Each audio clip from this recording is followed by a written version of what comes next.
Thank you for your company on another episode of Always Be Connecting. I'm really excited about this episode because I'm talking to a great author and a leadership coach who has written this book, Lead In, and I've been reading it this week and it has changed my mindset. And I'm really excited to welcome Cathy Burke to the podcast. Welcome, Cathy. Thank you for talking to us today. My pleasure. Beautiful. So I alluded to what happened when I was reading this book earlier before we hit record, but I was reading this while my kids were being quiet watching Happy Gilmore, and reading this whilst Happy Gilmore was on, it made me realise that leadership can come from anywhere. And this kind of story of somebody who's not supposed to be there, being in a new world, can create stories, can create change, can create something interesting. And the mindset that they bring is how the story will turn out. And so it was like a great epiphany for me of enjoying Happy Gilmore and thinking of other movies where there's an imposter who turns out to be a great leader, like School of Rock, Erin Brockovich, or The Good Place with Eleanor Shellstrop and things like that. So first of all, thank you so much for reading this, because it's really adapted my mindset for how I approach the situations that I find myself in when I feel a little bit of like an outsider. Mm-hmm. What led you to writing this book? What was the thing that made you think that it was time you put pen to paper and the challenge of writing a book? Well, I wrote my first book in 2015 and it was called Unlikely Leaders. And I have a copy here. And I was the CEO at the Hunger Project Australia when I wrote this book. And essentially it's the stories of mostly women, but some men that I'd met in villages across Africa and South Asia. And I called it Unlikely Leaders because they were not, they had no authority to lead, often had limited to no education, lived in dire poverty, all the reasons why they were overlooked. So these were the people we're taught to pity and we're supposed to like do something for because somehow they need our help in some way. But the Hunger Project really saw them as the key change agents to end hunger. So the question then became, well, how do we unlock their leadership, their capacity, their entrepreneurialism so that they take the lead in ending hunger? And millions of women and men have done that. And so I captured some of their stories and I called it Unlikely Leaders because so many of us, and you've pointed to this in your opening, are unlikely leaders. Like very few people went through high school and they were like senior valedictorian or whatever it's called, and then they were this and that. Very few of us have ever thought that we would be able to make much of an impact, or we weren't that person. And I certainly was that. So I grew up in Perth. I'm one of 7 brothers and sisters. A lot of family trauma and drama and difficulties growing up.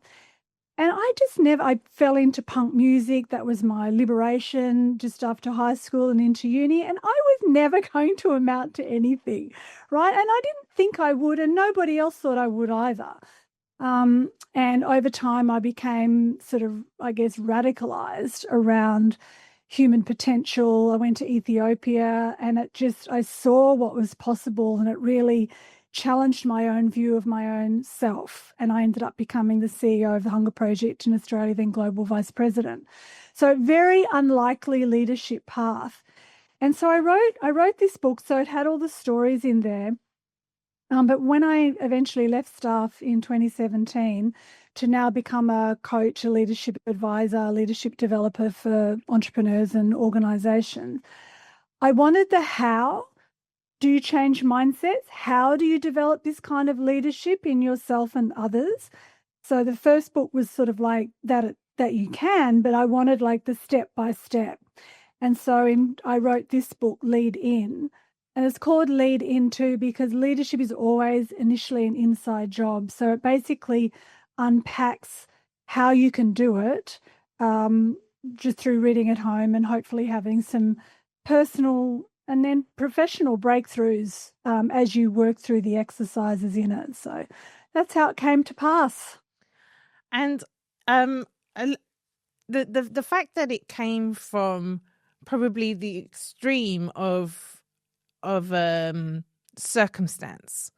So people who are in a situation where they have poverty and hunger, and these things are often created by the circumstances around them. So government and policies and environmental, and that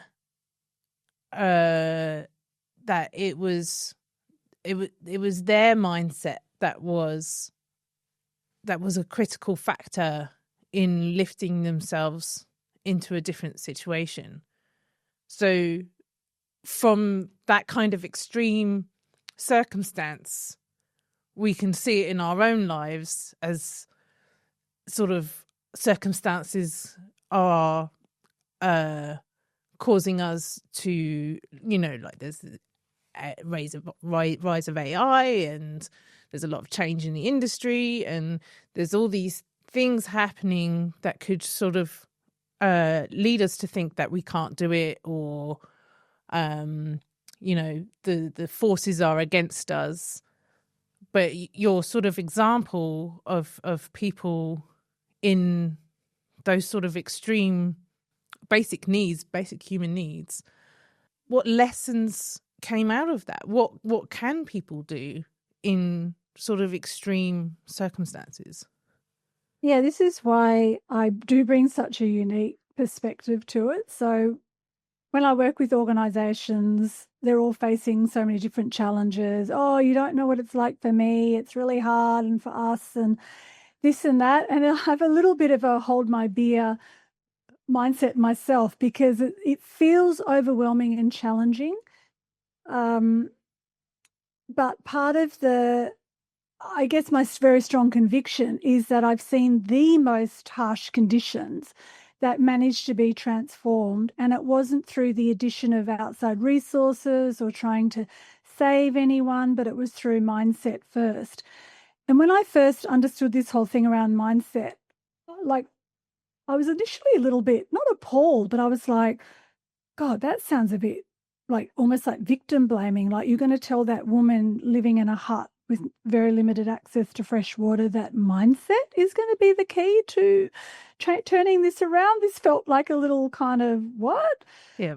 But actually, what I mean by what I mean by mindset, it isn't positive thinking or rose-colored glasses. It's not saying this situation is not difficult and that you don't have access to fresh water or that your budget has been cut or whatever your situation is, or, the situation I'm facing. That may well be true. The mindset piece comes in when you think about my agency, my capacity, my ability to interact powerfully with that condition, that circumstance. And typically we allow the circumstance and the difficulties to tell us how we should respond. So we often go into catastrophizing, or we dive under our doona for a month, or we blame, or we do something else. And that's the circumstances kind of reacting with you. And where mindset comes is it allows you to pause and say, okay, this is a very difficult situation we're in. Now, who can I be? What action can I still take in relation to that situation? Yeah. Right? So it's not telling a different story about the situation, but it's definitely telling a different story about my power in relation to it. And too often we swallow a thing that I can't do anything. It's all too hard. I'm overwhelmed. It's not fair. All of that gives us no purchase to leadership. And I really learnt that in villages where the women, the shift of mindset that they had is that this is a shit show, yes. And even though I'm uneducated and all of these things, there's still something that I can do. I can work with others in my village. We can collectively pool resources. We can, there ended up being a lot of things that could be done. Because what they did is they liberated unseen resources. So it wasn't relying on outside money, but their unseen resources of my vision for a better village, the collective capacity that happens in solidarity and community. It's the way we can work on mass to change this situation. So they liberated other resourcefulness, which then was the start of being able to stop child marriages in their villages, get access to fresh water, make sure girls got educated. So many of the changes that they needed to see were ones that they actually had some power to do. Yeah. And understanding that, and that is mindset, was the key. And so similarly for us, and this is why I love working with people, as I said, organizations, entrepreneurs, founders, etc., is that we also get trapped in the belief that this is how it is and there's nothing I can do about it, or I'm just going to wait it out, versus interrogating my thinking, my beliefs, and actually looking to see what I do have, who I can be in relation to this, and chart a different course. So that's sort of the dynamic of it.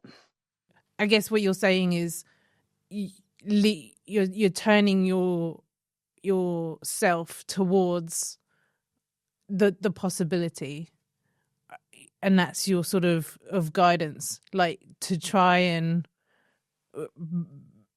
block out the negative, I guess. Not totally block out, like you need to sort of address them. It's very real. Having a real good look at your situation is key to leadership.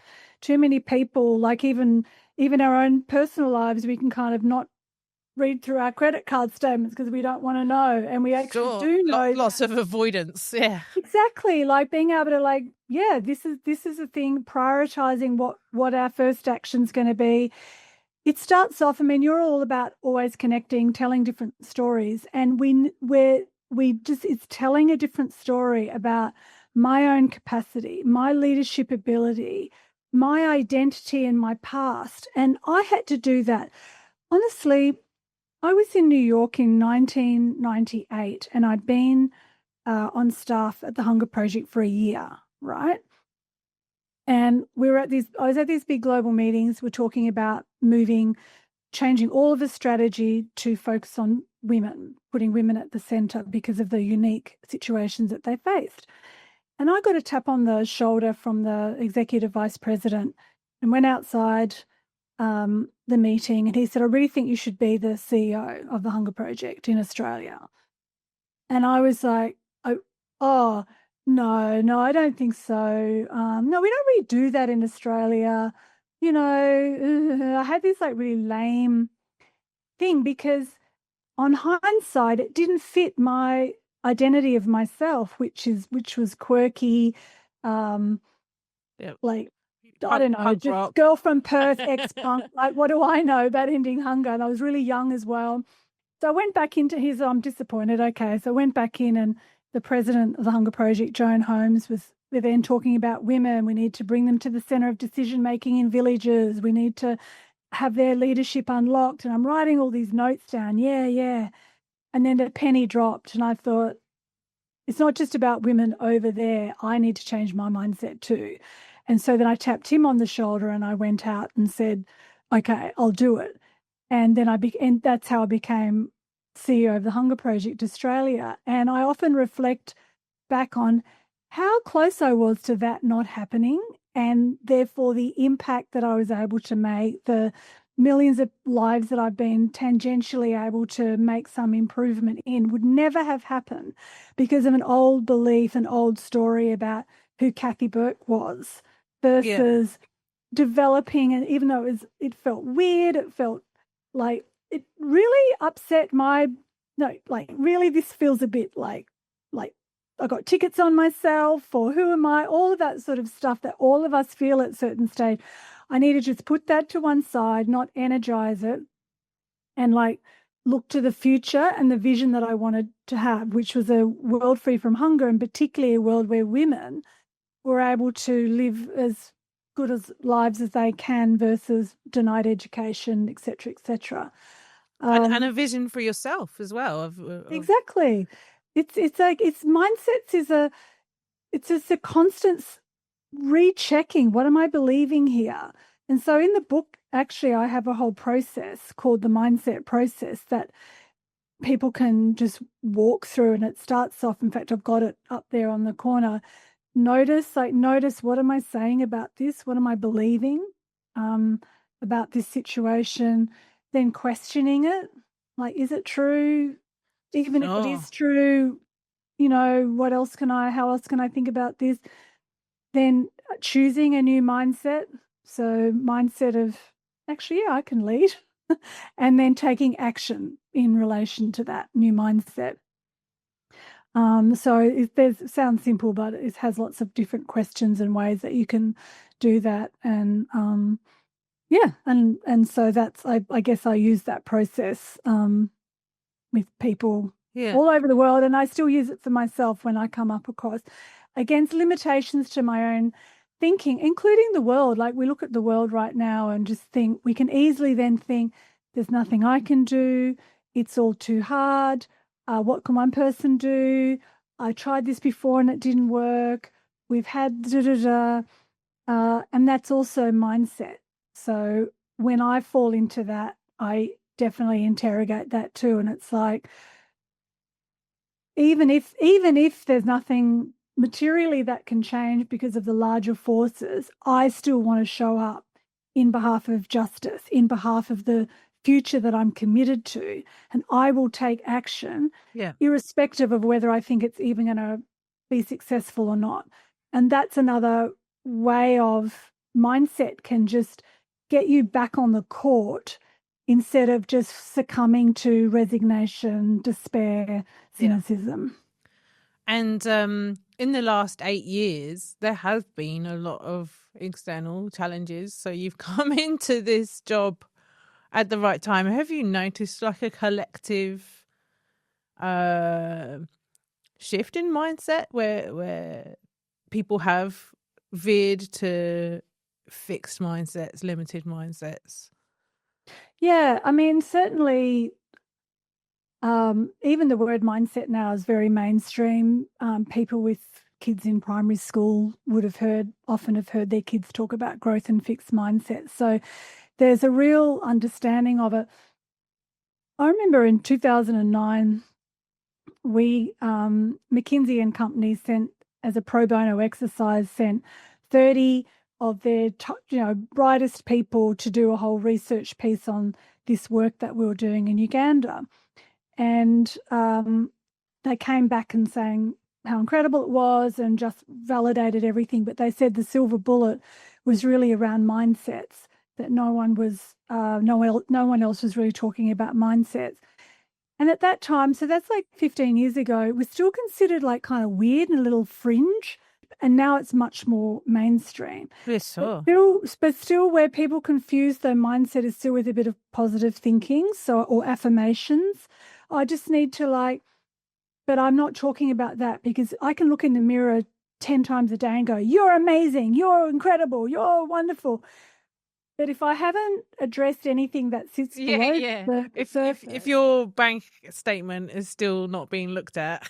Yeah, that's right. Yeah. So that's why, like in my work, I talk about mindset definitely, and I wrote this book on mindset.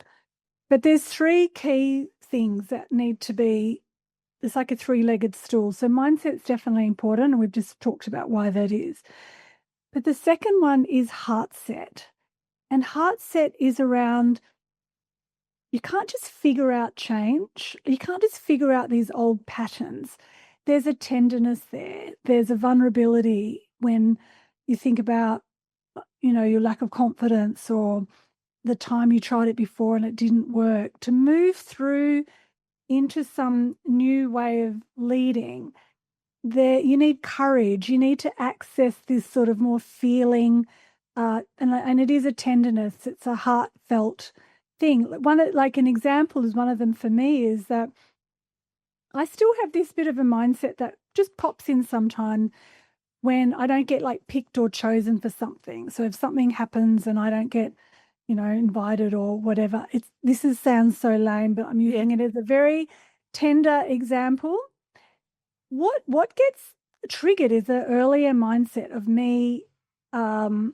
So when I was growing up, I was a really chronic asthmatic. So I used to be hospitalized like 10, 12 times a year. I had pleurisy, I had collapsed lungs, I had it all going on. And I was never picked for the netball team, Linsey, like never. Yes. And there's that little 10-year-old me wheezing and panting. Yeah. Pick me, and I was never picked. And I always had this, like, I only realized years later, no one wants that skinny, wheezing asthmatic on their netball team.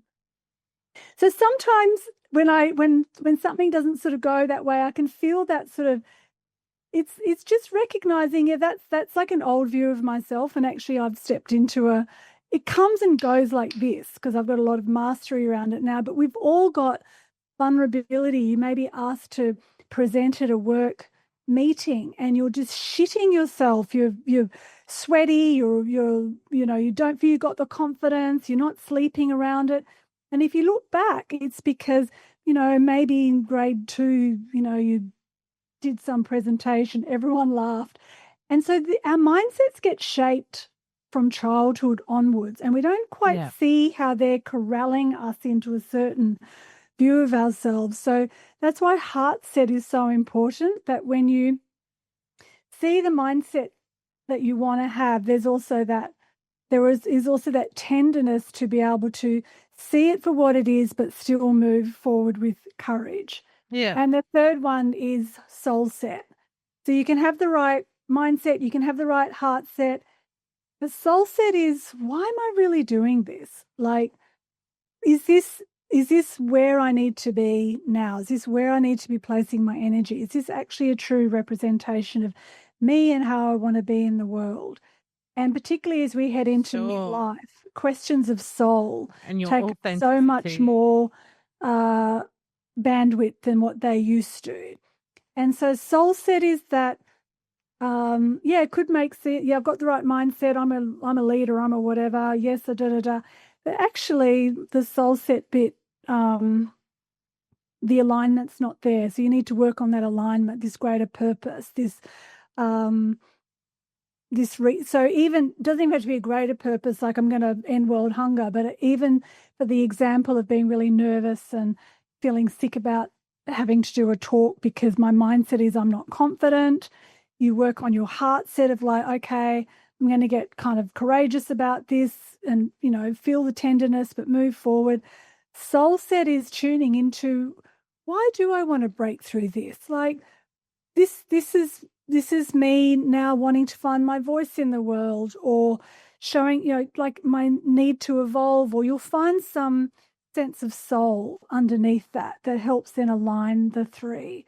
Yeah. So they're like the three in all the work that I have now done on myself personally and in villages for 20 years and now with corporations and organizations the last 8 years or so. It's this mindset, Heartset, Soulset piece that really sort of brings it together. And then, so if you do the work on those, where does the fear come in? Where does the fear of opening up, the fear of being having that sort of tall poppy syndrome,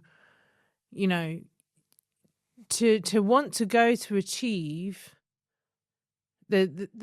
you're up against it. You're up against other people's perceptions. Is that down to one of those three, or is it like? Yeah, it definitely starts with mindset. So say you're wanting to achieve, and this is step one in the mindset process, is noticing. So maybe I'm noticing a block. I'm noticing a story I'm saying about it, like, oh, they won't want me if I do X, Y, Z, or oh, I don't have the history or the experience to do this, or you'll have some story around it, right? Yeah. Me being the CEO, oh no, we're egalitarian in Australia. We don't do leadership like that. It's just so you first notice that thing. That's mindset, and then so it's not, you don't just do mindset, then I do Heartset. It's all part of allowing yourself to own and make okay just the very human vulnerabilities that we have, that we do feel a bit dorky or unprepared, or I feel like I'm going to be found out soon, or da da da da. Whatever it is that you're saying, it's okay. But just to notice it and to see it for what it is, which is it's not the truth. It's a belief. It was formed early on. It's worked for you. So it has kept you safe. It has kept you contained. Maybe it's kept you a little small. It's kept you, like this. But it doesn't work for me anymore. So now the question, you are then going to question, it's like, what am I getting out of this belief that I want to achieve, but somehow that's unseemly, or that's greedy, or that's whatever? How's that actually working for me? And then what's it costing me? Yeah. It's costing me my ambition, my drive, my Martha Graham, the iconic choreographer, talked about this thing called divine dissatisfaction. And we do feel that divine dissatisfaction. And sometimes we think, oh, I should be happy with what I've got and where I'm at. But our soul and our being want to continue to, we want to continue to evolve and to grow. Like the universe is still expanding and we're a fractal of the universe. So it's like, what's it costing me to not continue to achieve and to,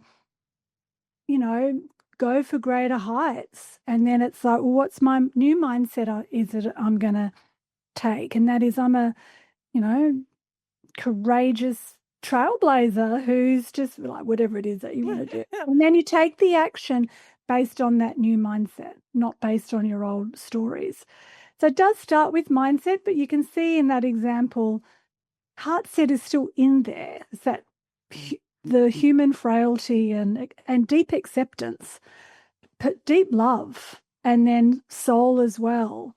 And so it's sort of like that's why it's like a three-legged stool. You sort of sit on it, and then you've sort of grounded on all three legs of it. And it's hard as well because you're so zoomed into yourself. You see all the ugly poos that you do, and you see your blotchy skin up really close, and you see all the things wrong with your teeth in the mirror or whatever. And so you're so zoomed into yourself that you're thinking about your perception of other people's perceptions. But to sort of see other people succeeding is fine. Like, go you, and like, oh, you're doing great and stuff. So like, how do we zoom out to sort of accept the things that we're so close up looking at, and see ourselves as a legend over a liability? Mm-hmm. Again, I would come back to mindset. So, which could be, and there can be layers to it, that somehow with this blotchy skin, I'm not attractive, but it won't even be that. It'll be like, how I've got the blotchy skin, but look at that person on that other thing and how flawless they are, how amazing they are. And then you're saying something about yourself that somehow I should be like that. There's something wrong that I'm not like that. How come I'm not like that? Because I'm not like that, I can't really succeed, because only kind of good-looking people with perfect poos succeed. And me with my unperfect poo will never succeed. So it's catching that first. It's like, what am I actually saying? So first notice it. Notice what I'm making it all mean, and then you'd start to question it. Is it true that I need perfect poo to succeed? No. So it's more like what, and so then I would also get to what, like, firstly, is it true that A, I'm not beautiful, B, I'm not enough? Because actually that's another mindset, and I talk about it a lot in the book, that often what sits underneath all of these mindsets on the top, I need to be this, that, and the other. Often then what sits underneath is a mindset that I'm not enough as I am. Yeah. To do and to live in the way that I choose. There's that fundamental core of I'm just not enough. I'm not thin enough. I'm not fat enough. I'm not experienced enough. I'm not young enough. I'm not old enough. I'm not rich enough. I'm whatever it is. I didn't come from the right background. We've got all of these things. I'm not enough. And that's the core mindset to when you start to notice that, and you can really sort of feel it really lands in the body. It's like, oh yeah.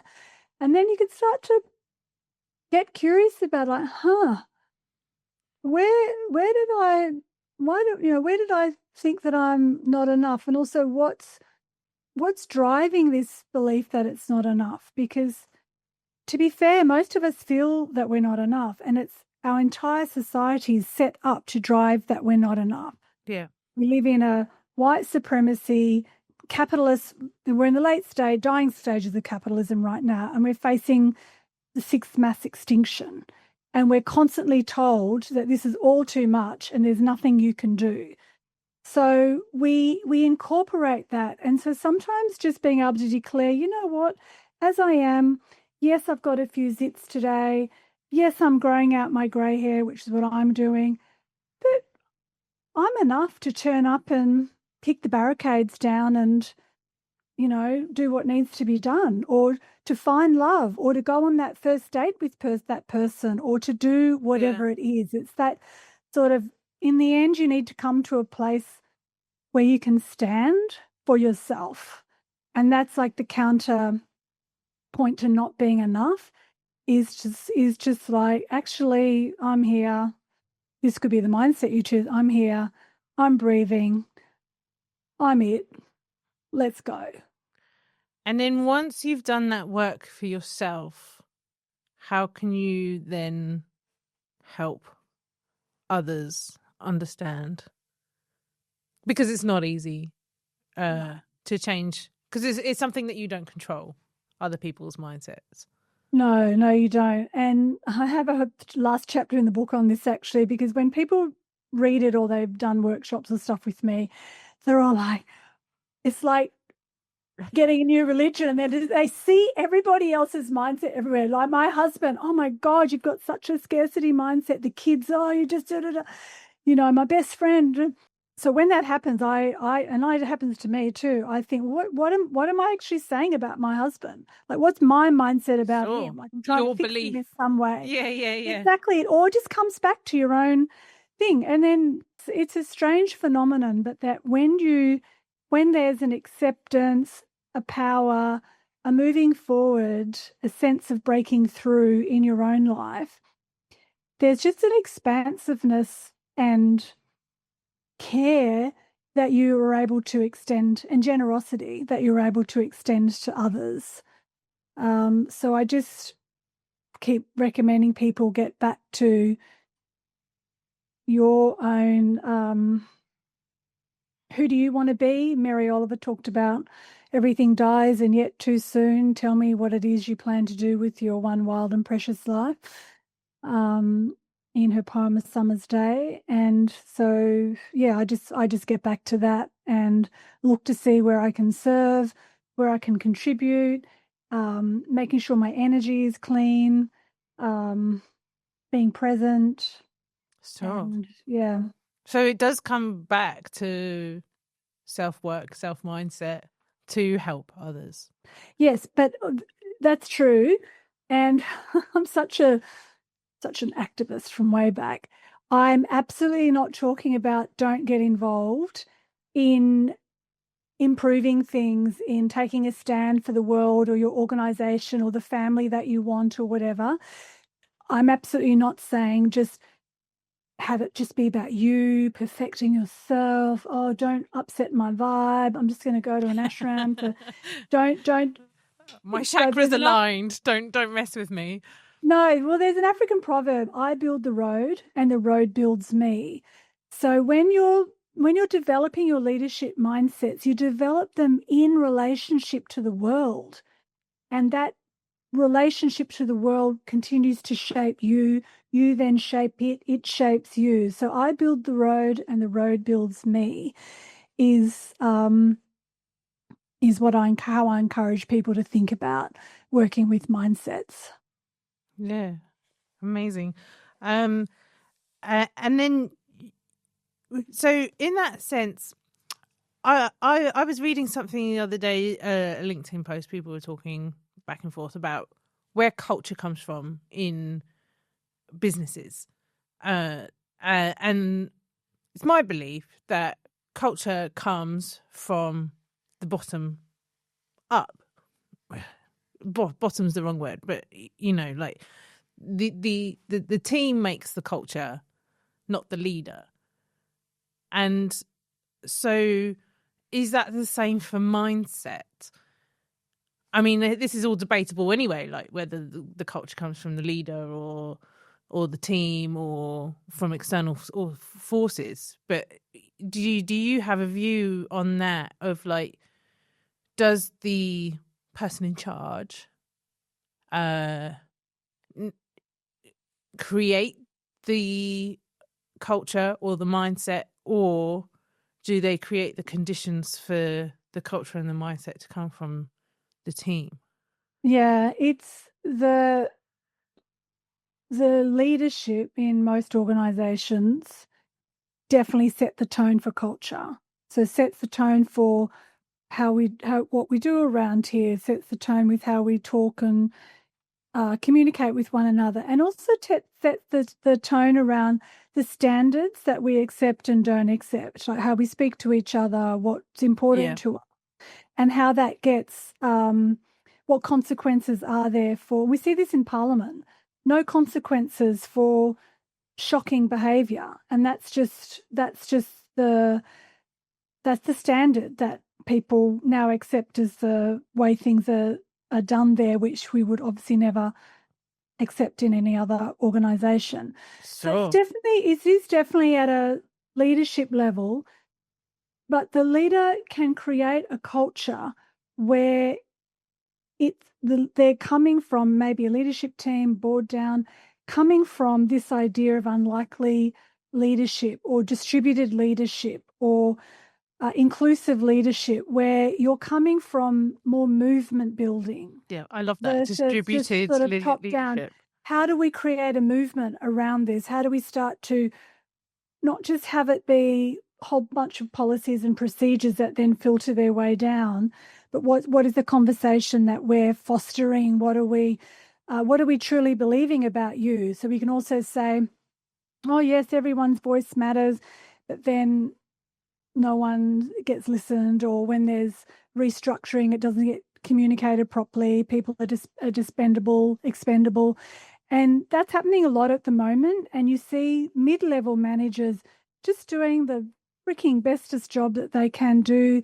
They've been told you need to cut your kind of operations by, human cap by 10%. They've got to make these decisions, and they try to then do them as ethically and as compassionately as possible. But often, so even if the decisions and the way they've been made and communicated has not been great from the top, certainly throughout the organisation, we can still choose how we want to show up, even if the management and the leadership's idea of culture is not great. So I guess I'm having a bet both ways, that certainly leadership at the top sets the tone, but we're also not need to be hijacked by that or have a mindset that, oh, because they're like this, I can't do anything. I still can have a mindset of like, okay, this is a difficult situation. This is happening for one of my clients at the moment. Actually, they're having to have a big restructured because their funding's been cut. This is not how I would have chosen it. I don't want to lose these people. It's actually going to be really hard with less people. So they're seeing and acknowledging the difficulty of the situation, and yet I'm going to do this as compassionately as I can, as generously as I can, as transparently as I can. Yeah. I'm going to do it in the way that I would like it done to me. So they still get to choose how they're going to show up, even in that sort of cultural situation, even if the upper management's not handling it very well. So we've all got some choice about who we be. And again, that comes down to mindset. I could just be, oh, screw them, da-da-da, and I'm just... but we still each have that choice. So, but it's not just a moral thing. It's reflected in what happens next. Because if you are in a just screw them, they can leave, the business is more important, then the people who stay and haven't been let go have just witnessed something horrible happen to their co-workers, and then their mindset is now damaged. And yeah, they'll be looking for other jobs if they can find them, for sure. This is why not taking care of mindsets really costs. And in fact, actually, this podcast is very good timing, because I've just written a new white paper called Leading Beyond Scarcity. And it's basically a whole white paper about the scarcity mindset in organizations. And this is exactly what we're talking about. When the cuts happen, or we don't have enough time, or whatever the scarcity or lack is that we're faced with, how to overcome your scarcity mindset. Because the truth is, you can have scarcity and lack, and we do experience that every day, but we don't have to have a scarcity mindset. But too often we have the scarcity and da-da-da, and then we're immediately catastrophizing and worrying and da-da-da. So we're running out of a scarcity mindset. A scarcity mindset will never transform scarcity. So you need to create a different mindset. So I've written a white paper. It's free, so I'll give it to you and people can read it in the show notes. Yeah, that's amazing. I had a little look through it before I came on, and a point that really stood out for me was that in scarcity, your resources are almost revealed. That, you know, you have to have a good look at what you have, and maybe you aren't using your resources to the maximum potential. And like, very good. And yeah, because one of the points I make is that we overvalue resources that we can see and measure. So how much time in my calendar, how much money in my bank account, how much blah, blah. Anything that we can track and measure and we can quantify, that's what we're like, bing, bing, bing. That's the what. So if any of that takes a hit, we can go into scarcity mindset. However, it's only one small part of the full gamut of resources and resourcefulness that we have. And we leave all this other resourcefulness off the table when we're coming from a scarcity mindset. And all these lessons that we learn, all the things that you learned as a punk rocker that you didn't think had value, when needed, you have lessons from that period of your life. And there's lots of things that you've done in your life that made you feel like a liability at the time and a not good person or not of good value or worthiness, that when you need resources, maybe that's what exactly you can draw upon them.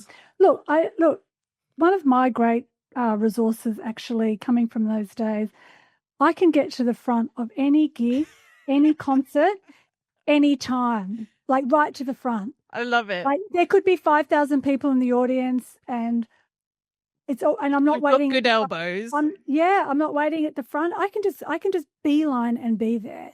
So I'm not saying it's a superpower, but it sort of is a superpower, and it is one that has brought me much joy. I learned it in those times. Amazing. Yeah, I'm also quite well versed in getting to the front of a bar. So, all right. But people queue these days, so it's no fun anymore to Try and work your way to the front of a bar. I love it.